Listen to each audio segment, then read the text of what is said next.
Salut à tous et bienvenue sur le Top Découverte.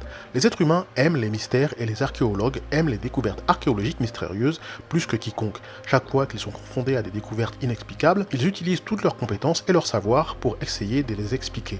Souvent ils réussissent, mais parfois, certaines découvertes archéologiques restent mystérieuses et inexplicables. Voici 10 découvertes archéologiques mystérieuses que la science n'explique pas. Mais avant de commencer, n'oubliez pas de vous abonner si ce n'est pas encore le cas et de bien cliquer sur les notifications afin de ne rien manquer. C'est parti.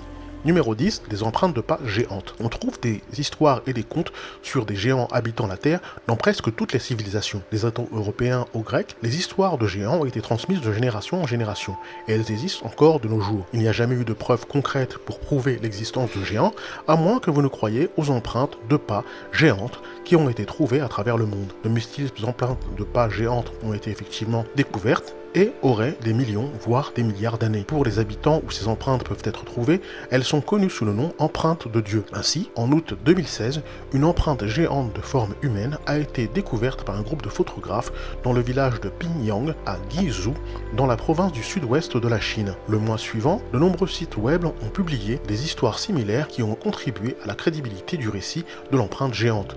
L'empreinte mesurait 57 cm de long, 20 cm de large, 3 cm de profondeur. Trouvée fossilisée dans la roche, l'empreinte remonterait à l'ère préhistorique. Considérant que la taille moyenne du pied d'un homme est de 18 cm et celle d'une femme est de 16,5 cm, cette découverte serait monumentale et amènerait les historiens et les scientifiques à remettre en question ce que nous savons de l'histoire et de l'évolution humaine. Numéro 9, les sifflets de la mort aztèque.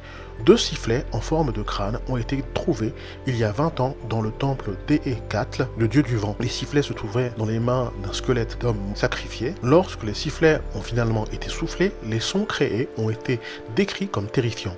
Les sifflets émettent des sons d'humains hurlant de douleur, de rafales effrayantes de vent ou de cris de 1000 cadavres. Certains historiens pensent que les Aztèques avaient l'habitude de sonner le sifflet de la mort pour aider le défunt à voyager dans l'au-delà. Selon d'autres experts, les tribus auraient utilisé les sons terrifiants comme une arme de guerre psychologique pour effrayer leurs ennemis au début de la bataille. Si les sifflets étaient portés autour du cou des guerriers aztèques puis utilisés pour choquer leurs ennemis au début de la bataille, l'effet psychologique sur un ennemi d'une centaine de sifflets de la mort hurlant à l'unisson aurait pu être déstabilisant. Une autre hypothèse propose que l'homme sacrifié ait reçu les sifflets afin qu'il puisse souffler dedans après sa mort et utiliser l'esprit du vent pour le guider en toute sécurité à travers l'au-delà.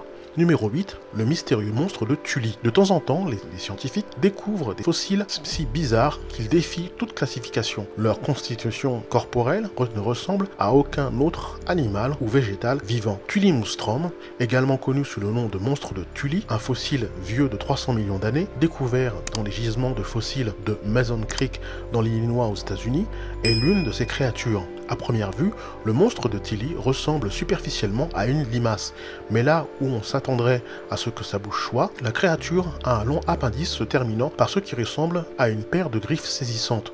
Ensuite, il y a ses yeux qui dépassent de son corps sur des tiges.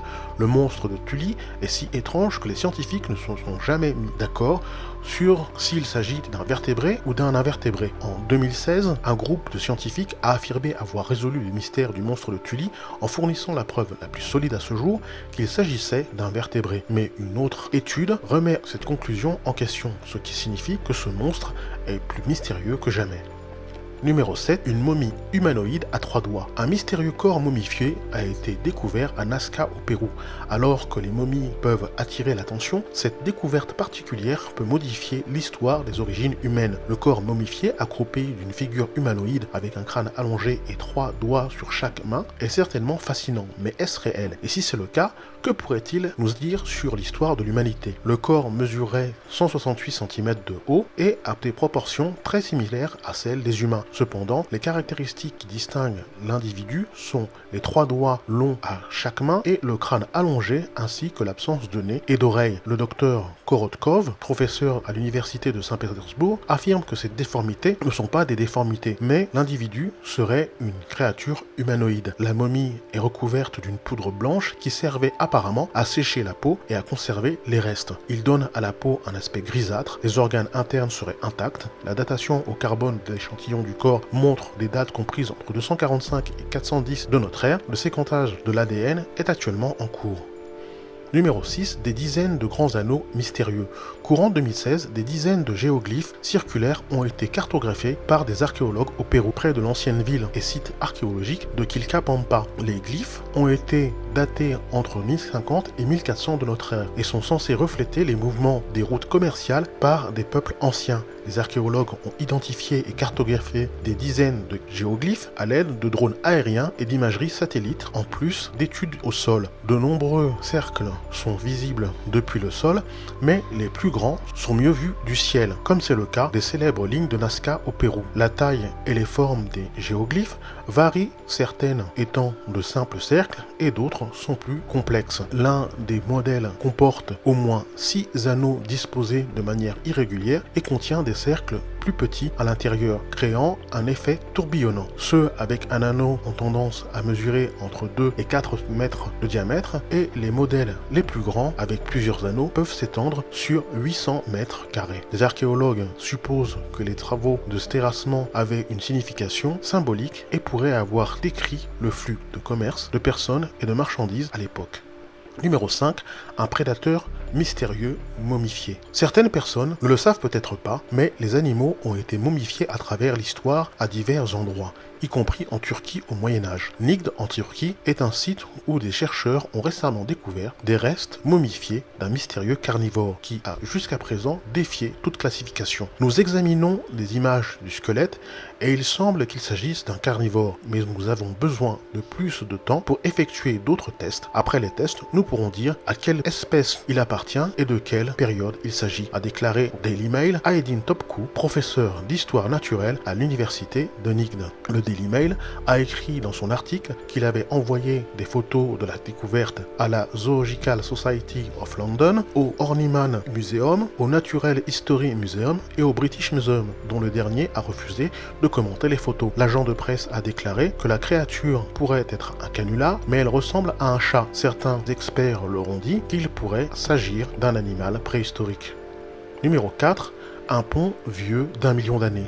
Selon une ancienne légende indienne, le roi Rama a construit un pont entre l'Inde et le Sri Lanka il y a plus d'1 million d'années. Ce qui semble être des vestiges d'un tel pont a été vu sur des images satellites, mais beaucoup disent qu'il ne s'agit que d'une formation naturelle. Des experts indiens ont étudié les échantillons du pont. Ils ont été intrigués par l'apparition de rochers au-dessus d'une couche de sable marin et ont supposé que les rochers étaient placés artificiellement là. Aucune explication naturelle unique n'a été acceptée par les géologues. La datation a été controversée car certains disent qu'une partie donnée du pont ne peut pas donner une image fidèle de l'âge de l'ensemble du pont.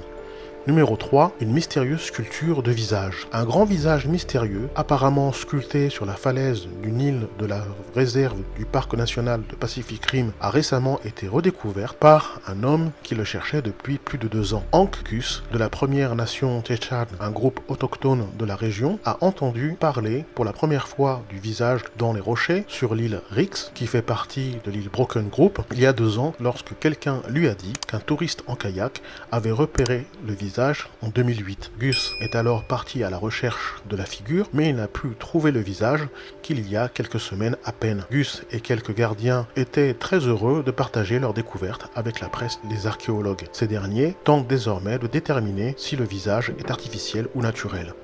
Numéro 2, Judakula Rock. Le site culturel et archéologique de Judakula Rock est l'un des lieux historiques les plus importants d'Amérique. La roche est sculptée d'environ 1548 motifs, plus que tout autre rocher pétroglyphe connu dans l'est des États-Unis. Les archéologues pensent que l'utilisation intensive du site a commencé il y a plus de 3000 ans, lorsque les rochers de stéatite ont été extraits pour fabriquer des bols. La sculpture de pétroglyphes a commencé il y a environ 1500 ans et s'est probablement poursuivie jusqu'à ce que la colonisation européenne perturbe les modes de vie et les traditions Cherokee il y a environ 300 ans. La signification et le but des pétroglyphes restent à ce jour inconnus. Numéro 1, la figurine de Bala Kulish. La mystérieuse figure de Bala Kulish est une figure à peu près grandeur nature d'une fille ou d'une déesse sculptée dans un seul morceau d'aune avec des cailloux à la place des yeux. Elle a été trouvée lors de travaux de construction en novembre 1880 sous une tourbe profonde. Elle gisait face contre terre sur le gravier d'une ancienne plage surélevée à environ 120 mètres des rives du loch Leven. Il se pourrait qu'à l'origine, elle se trouvait à côté d'une piscine. Selon la datation au radiocarbone, elle date d'environ 600 ans avant notre ère, ce qui lui donne plus de 2500 ans, appartenant à une période où le fer commençait à être utilisé en Écosse. Bien que la figure soit unique en Écosse, d'autres figures en bois datant des âges de bronze et du fer sont connues en Grande-Bretagne, en Irlande et sur le continent. Souvent, ceux-ci se trouvent dans des endroits spéciaux, à côté d'une source ou à l'endroit où une piste traverse la zone humide, et on pense qu'ils représentent des êtres surnaturels. Voilà qui termine cette liste, j'espère que ça vous a plu. N'hésitez pas à cliquer sur le bouton like et à vous abonner si ce n'est pas encore le cas. A très bientôt.